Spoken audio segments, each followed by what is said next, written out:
Geedy speak, it's the shit that the people need to see.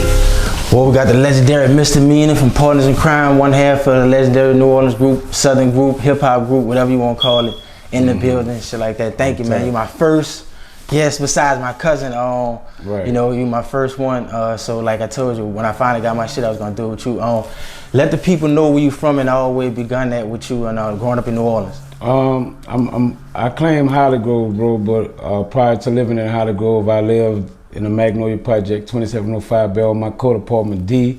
Okay. And I also lived on Josephine. I don't really remember that address, but when I moved to Holly Grove, I lived at 9015 Fauché Street. You know what I'm saying? And for me, coming up in New Orleans as a youngin', it was rough for me because I didn't have any big brothers. It was pretty much, you know, me. I'm you know, I was the only child for 8 years. You know what I'm saying? So. For the majority of my young childhood life, I'm a light-skinned brother, I'm a small brother, so I did a lot of fighting, bro. I had to fight a lot to kind of like earn some respect in the streets, to being somebody that don't just get messed over, pushed over, bullied, things of that nature. So I fought a lot in my younger years, you know what I'm saying? Like, you know, and when I moved to Holly Grove was a spot that kind of took me in and taught me, you know, manhood, you know what I'm saying? Because my pop's been incarcerated, you know what I'm saying, for the majority of my life. My dad went to jail when I was 4 years old. Angola, yeah. Angola, right. So, you know, pretty much I ain't really have too much father, you know, guidance or whatever. So I got guided by the streets. So when I moved to Holly Grove, those brothers kind of like took me in, you know what I'm saying, as one of their own, and just kind of pretty much gave me the game on what it takes to be a man, like, you know. Now I want to ask you this. I remember before I had a post on my page, and it was the guys was talking about Old Block and Holly Grove. Now I know Old Block in Chicago, King Von partner name was Odell Perry, and they named it Old Block for that. Now I know some people call Old Block Olive Street in Holly Grove. Now you tell me, did y'all always call it historically Old Block? What did y'all call it coming up? We call it at OBC, Olive Branch Corner. You know what I'm saying? It wasn't pretty much an old block. That's more likely a young thing. You know what I'm saying? That they came, you know, just like it was the Uzi Ward at one time. You know, Bone City. You know what I'm saying? These some of the names that Holly Grove took on. You know what I'm saying? And Olive Branch was one of the corners that, you know, guys started hustling when crack and things like that came out. A lot of guys, like, you know, hustled from Olive Branch Corner. In front of that store. And you said, somebody said before, Skip had said something about it on the record too before, something like Olive Branch Corner. Yeah, the Olive Branch Corner, OBC. So that's what it was. So it wasn't Old Block, that's the new generation, but y'all always called it historically Olive Branch Corner. You know what I'm saying? And for short, we start calling it OBC. The 0017 thing is something new that they started too, you know, with the younger people, but you know, we just, like I said, we called it either the Uzi Ward or Bone City. Now let me ask you this: where did the East Side, West Side stuff, origin of that stuff in Hollywood? Skip, man, Skip started that. Skip from UPT, Know Your Clap, that was on the song. Know Your Clap, Skip. He started the whole. Like I always told Skip, he divided Holly Grove. You know what I'm saying? Because across the tracks, you know, and the part that they call the South Side, all that was considered just Holly Grove at one time. You know what I'm saying? We'll say, oh, they from Holly Grove, but they from across the tracks. But when Above the Rim came out, you know, Tupac, you know, had the Trooper. Skip the character Birdie, Yeah, so he had the Trooper too. He used to wear the bandana, and people used to say Skip was like, you know, like had a little version of Tupac in him. He was much small. He wasn't a skinny fat guy like he is now. He was a slim guy at that time. He was hustling, and you know, he had the Trooper just like the one that Pac had. So he started yelling West Side, like, you know, from him yelling West Side, the guys from across the track took on East Side, and then from, you know, this where it's at, and then the other guys that was on Apple and Eagle, they kind of start calling that the South Side of Holly Grove. And I want people to know, like they say, Holly Grove, same place where Lil Wayne from. Yeah, same place from Wayne, Fiend, you know what I'm saying? Yo. Us, you know what I'm saying? A couple of this Black Menace, you know what I'm saying? Okay, and so many other greats from, like you said, from Holly Grove from out the 17. Now this is another thing I found out, because I know one of your favorite words is inquisitive minds, inquiring mind wants to know. So I was looking at some research on Carrollton.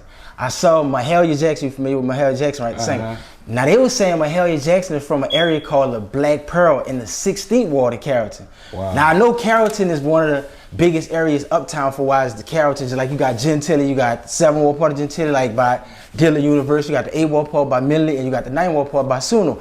Now they were saying that the Black Pearl, now from what I was looking at on the map, it looked like it was what I guess nigga town to be, but white people don't call it that. And they were saying Carrollton old courthouse was a landmark in the 16th ward?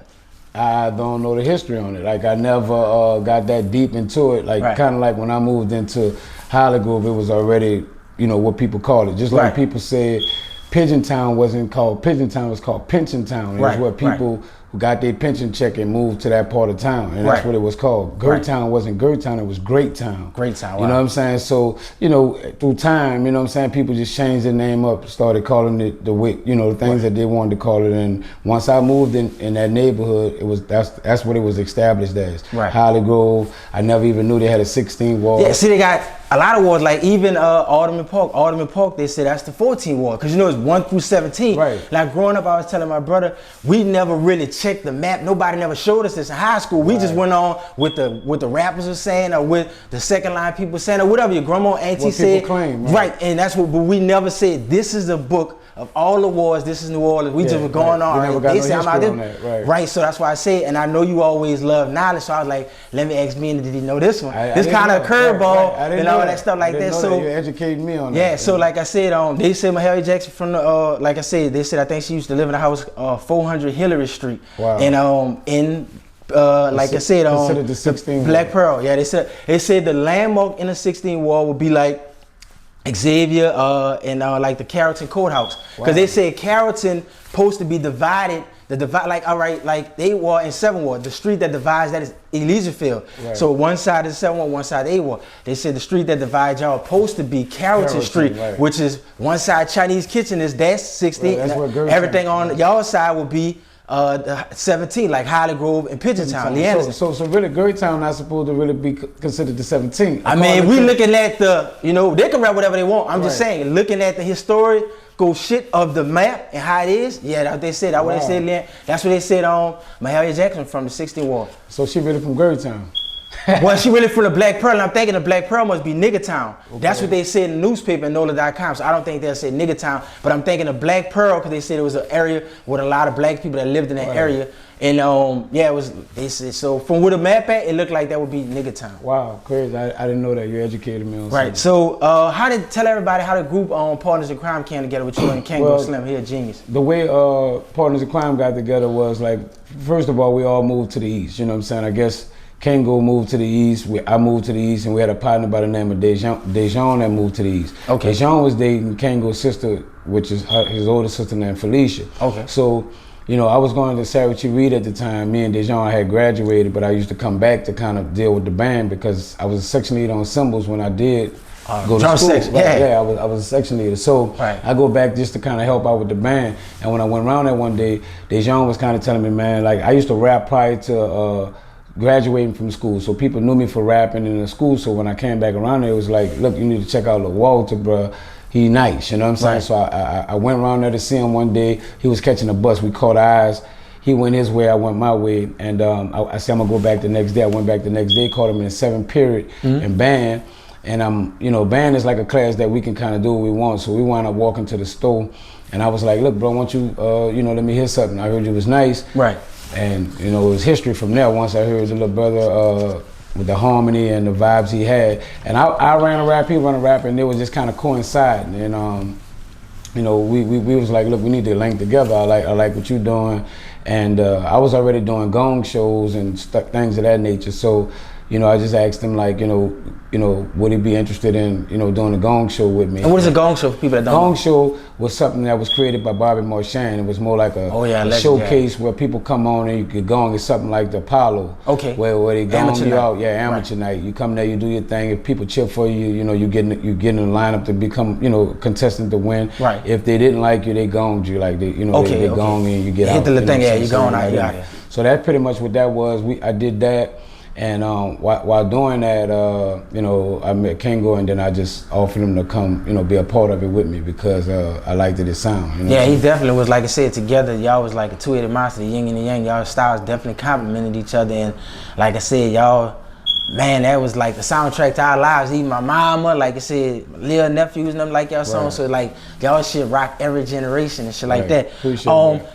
Tell us that story. I heard you were saying something about when y'all could have signed with Cash Money or something like that. And well, the way that went was like this. Like I said, we was doing these gong show settings, right? So in the mix of that, we, you know, they had this thing at Big Easy. Cash Money started a Cash Money Friday. Right. So they was like, if you win the contest 3 times in a row, you get an opportunity to get a deal with Cash Money. Me and Kango wound up winning it 3 times. This was when Cash Money had the building on Barone Street on the Gas and Light building. They had an office in there. So we go in there and you know, Baby was introducing us to the rest of the artists on Cash Money. Now we was a big fan of UNLV at the time. So, you know, Yellow wound up raising his hand, asked could he speak. They let him speak, and he was like, man, why y'all bringing these new niggas, you know?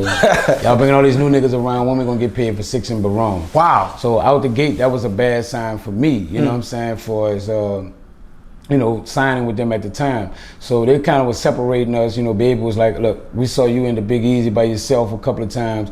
We was already looking for this kid, which was Kango, right? Because he was on Pee Wee mixtapes at the time, you know. And Pee Wee's from Gertown, Kango's from Gertown. So, you know, he was doing some recording with Pee Wee, like at the block parties and things of that nature. So they had kind of heard that, and they said they was looking for him the whole time. Right. So when we got there, they was trying to separate us. So when we left, you know, we catch the bus, we going back toward the east. I told Kango, like, look, brother, look like those brothers was feeling you a little bit more. You know, I don't want to hold you back, but I don't think I can really fuck with them. Like, you know what I'm saying? Wow. Baby wasn't too much older than me, so, you know, the level of things that he was doing with some of the artists, like, you know, I think me and Baby would have bumped heads. Right. So I saw that, like, early in the game, like, you know, for as like when I got around him, I was like, I don't think me and this dude gonna mesh well. Right. I don't think I'm gonna mess with that. Right. Kango loyalty was with me because he was like, look, bro, you brought me in this game, you got me to this level. I'm just gonna follow your lead, you know. And I told him, I said, like, I ain't gonna sign with them, but I'm gonna find us a record deal. Right. And that's pretty much, you know, like how that started. And that's crazy that you said it, because I think about Bun being Pimp. And Pimp always felt like Bun was better than him, or he was the one, and man, you need to go on. He was like, man, I can't do it without you. So y'all always reminded me of Pimp and Bun, the way y'all stayed together through it all and stuff like that. How did y'all wind up ending up signing with Big Boy Records with Chuck and Precise? So the way that happened was, you know, like I told you, I was winning these gong shows, but in the gong show, I got into it maybe 3 times, and Sporty T was in them. And I wound up winning them, even with Sporty T being in them. Right. So I was working at Swagman out in the East, you know, on Bullet. Okay. And he come through my line one day, I was a cashier. And he was like, hey, bro, ain't you the guy that was rapping in the gong show? I was like, yeah.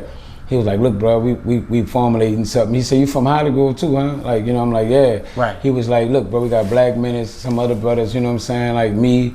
You know, we won't get you on the team. Right. So he wound up bringing me to Chuck. He like, what time you get off? I told him 4 o'clock. He said, I'll come get you about 4:15. I'm like, cool.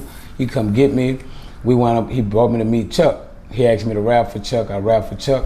Chuck said I was the wackest rapper he ever heard in his life. Man. And you know, like, don't bring these kind of guys around me. Wow. So I'm like, cool, you know, I was kind of like, you know, mixed feelings on that, but it was his opinion, and it was what it was. Right. So what happened was they was doing a Big Boy night, like, over at the same spot, which was the Big Easy, and they was trying to introduce the audience to their label and the artists that they got signed. Right. So Sporty said, look, bro, why don't you come rap? You and Kango come rap, and you know, let them see what y'all do. Like, you know what I'm saying? I said, man, I don't really want to mess with dude. He was like, bro, look, he just don't know what y'all do. Right. Come show him what y'all do, and you know, it's gonna be, you know, he gonna change his opinion. So we rocked it out that night. Chuck saw it, and he was like, look, bro, I need y'all to come meet with me Monday at the studio, which was on Diamond Road with Sound Service. It was right next to Diamond Discount. They got a dance school right in front of it, and behind it had a studio. Okay, at the time. So we met over there. And that, you know, the rest was history, like, for us on that side. So how you always knew, like you said, I remember one time you were saying that you knew how to pay attention. The lawyer was showing you about the numbers and, like, pay attention to this when the checks come out, or, you know, you already was knowledgeable of that at a young age. Well, I wasn't. It wasn't that I was directly knowledgeable of it. I hadn't went to Southern yet. Okay. But I wasn't really knowledgeable of it. It was just that the lawyer said, look, bro, you know, so he was giving us an understanding of the contract that we was about to sign, which Kango was really too young to sign a contract. Right. I was of age, you know what I'm saying? Really, his parents should have been there, but you know, this was early in the game. Nobody knew, you know, the rules and regulations of, you know, signing a contract. Right. So, you know, he told us, he's like, look, every 6 months, brother, label got to show you a statement of what you sold, what they spent, things of that nature. Right. That's the only thing I really remembered. You know what I'm saying? It wasn't that I knew how to count royalties yet or anything. I just knew in 6 months they got to show me something. So from the time that we released a CD or tape, maxi single, anything, 6 months later they had to show me if we made money or we lost money, you know what I'm saying? Right. And I remember that. So I remember the date when it came out, and then 6 months later on that exact date, I was asking Chuck, look, bro, what's up with that statement? You know what I'm saying? Wow. So tell me about, like I said, when y'all made Pump the Party, like that song is like, man, like it's just like how y'all came up with that record and just the production. Well, we came up with the record off of Rip, you know, actually G Slim, rest in peace to G Slim. Okay. G Slim was like in the studio recording, and then we was coming, it was our time to do our recording. You know, that's how Chuck had it set up. He had the studio blocked for so many days. And you know, when I got out, I was going to Delgado at the time. Kenga was still in high school. Oh, I think he had got put out of high school, so Kenga was kind of free. But once I got out of college, you know, my time, we scheduled time to go in the studio. So when we went in the studio, G Slim come out the boot. He's like, oh man, what y'all about to do? Pump the party? Y'all about to get in there and do that party shit? Y'all. So we was like, all right, you laughing? That's what we about to do. So we went straight in the booth. Can't go Slim, can't up pump. You know, just driving. Sites put up a beat, messing with a beat, and off of that beat is where we came up. All our partners wound up coming over, and when they came over, we just throwing their names in it, just having a good time. It was just good energy. So we just having fun on a beat that somebody had gave us, not knowing that the song would have led to be what it was, but it was just more like just enjoying the whole experiment, you know, the experience of recording at the time. You know what I'm saying? So that's how it came about. Yeah, because Precise, like I said, I don't think he get enough flowers as a genius, like, you know, like Fresh and, you know, beats by the pound, but like the sound sonically that was coming out of Big Boy, because like to me it's like from the early 90s, like Big Boy was killing. I feel like Cash Money got stronger. You know, UNLV was holding them down, but then when BG and the Hot Boys, they got more stronger. But at the early 90s, I feel like y'all had all the fucking artists over there at Big Boy. That was just like, it was like a fucking we had a powerhouse, bro. I mean, you know, Black Men is mystical. The Ghetto Twins, you know what I'm saying? Ghetto Twins, man. You know, Sporty T, you know what I'm saying? G Slam. We just had a lot of y'all had a roster. A heat rock around there, you know what I'm saying? And everybody was hungry at the time, you know what I'm saying? So everybody was trying to do their job, like, you know, coming in there hungry and just wanting to express themselves. So, you know, we just had a good camaraderie of brothers that came together that, you know, fed off each other pretty much. You know? Now, how you feel? I know you and Yaya are good friends now, but back then when y'all was doing the stuff with the UNLV and the PNC, how did that start and all that? And, you know, well, a lot of people thought that we just directly came out and dissed UNLV, but that's not how it actually worked. Prior to us signing with Big Boy, when we decided to, you know, Baby got back in contact with me, he was like, look, bro, what y'all gonna do? Y'all gonna sign a contract? I was like, nah, bro, we ain't gonna really mess with it. So he was like, damn, bro, you know, well, look, you know, do me a favor, y'all don't mind coming open up for UNLV, because they about to do an album release, so they, I don't know what album they had coming out, but whatever album they had coming out, it was like, they about to, you know, debut their album, and I'd like y'all to open up if you don't mind. I'm like, yeah, I'll come, you know, open up. But I felt like it was a setup. Because when we got there, we did our song called Ride It, Roll It. And in the song we said, I got the cutlass fitted up with the truths and vows, can't go saying stuff like that, right? Well, when they came on, it was like, everybody jocking you in LV style, why is everybody? And then he was like, you're bragging to your boy about the truths and boy, they purring at us, like, so it was like, oh, them dudes kind of dissing us, you know? Like I said, Kenga was young, he was too young to be in the club. With me already having a little name, and then that's how I used to get him in, because I was already winning the gong shows prior to him coming in with me. So we, you know, go home that night, it's about 4 in the morning, I call him, I said, look, bro, we're gonna change the definition of their name. The U is for unknown, N is for nothing else, for low life, V is for virgins. So we went in a Big Easy the next week and we did that song. And you know, the crowd went crazy, and you know, by the time we performed it, when we opened up for the Big Boy showcase, we did that song again, and that's what made Big Boy like, I gotta sign it. That's like my favorite album, like with that fucking, you know, bitch I got Gucci. It's like, you know, Let the Good Time Roll, man, the video, all that shit. Like I remember seeing that shit like that on, you know, Fat and all that stuff like that, and just seeing it on, man. So